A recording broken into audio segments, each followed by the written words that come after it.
Mga kaibigan, hayaan nyo na ipasyal ko kayo dito sa Nepal. Sa kasalukuyan nga, nakatira kami dito sa May Pokhara. At dahil malapit na ang Pasko, naglilibot kami ni Habi para makahanap ng pangparaples namin sa aming gagawing Christmas party sa church. Ganon din ang mga pangregalo namin. Dito sa Nepal, kung mapapansin niyo, maraming mga gold shop. Isa na nga dito, ang mga shops na naglalaman ng mga bronze at copper.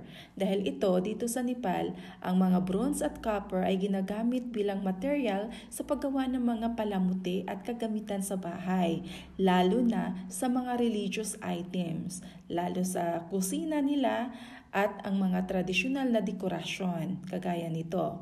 Dahil sa kanilang kasaysayan at relihiyosong kahalagahan, ang mga ito ay madalas na ginagamit sa mga templo at sa mga altar na nasa loob ng bahay nila. Karaniwan ang mga gawa ay bronze at copper ang gusto nila dahil sa pagiging matibay at pagiging simbolo ng kultura at tradisyon dito sa Nepal. At karamihan dito ay nakaka-afford naman kahit mahal ito dahil ang presyo ng mga display na gawa sa bronze at copper ay nagbabago-bago. Depende sa laki at depende din kung may okasyon kagaya ng pinakamalaki nilang festival, Dasai at Tihar. So, ang pinakamaliit na copper o bronze item, halimbawa, maliit na statue or estatwa or maliit na bowl ay nagkakahalaga ng 500 to 2,000 Nepali rupee. Ayun namang mga medium size lang na mga decor like wall hangings or medium size na balls ay maaaring nasa 3,000 to 10,000 Nepali rupee. At yung pinakamalaki o malaking dekorasyon na nakikita nyo dyan, yung malaking estatwa or mga figurine or yung mga hugis baka, cow, ay nagkakahalaga lang naman mula sa 15,000 to 50,000. At dahil may nakasabay kami na bumili na mag-asawa, kung makikita mo sa video, may dalawang tao na mag-asawa, bumili po sila ng pang-display sa bahay ay hugis baka or cow. At alam nyo ba ang binayaran nila mga kaibigan?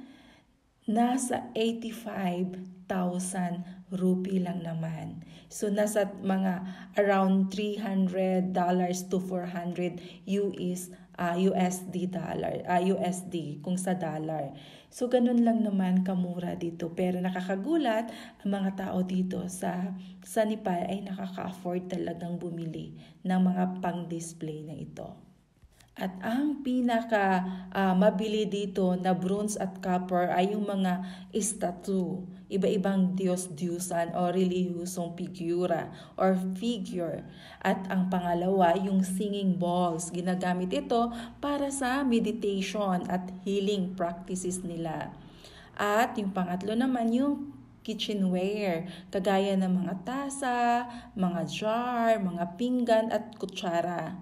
At ang pang-apat naman ay wall hangings at frames, yung palamuti sa loob ng bahay, yung mga figure ng mga, yung mga ganyan, yung mga elephant, mga baka, yun yung mga mabili dito. At yung pang-apat naman ay yung mga traditional jewelry.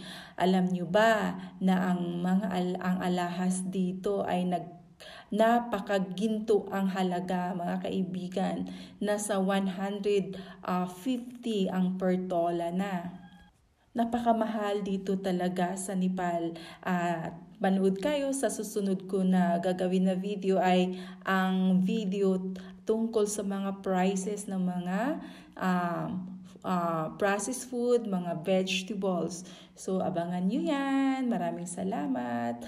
At huwag sanang makalimot sa pag-subscribe at click na rin yung notification bell para ma-notify kayo kapag may next ako na video. God bless us all.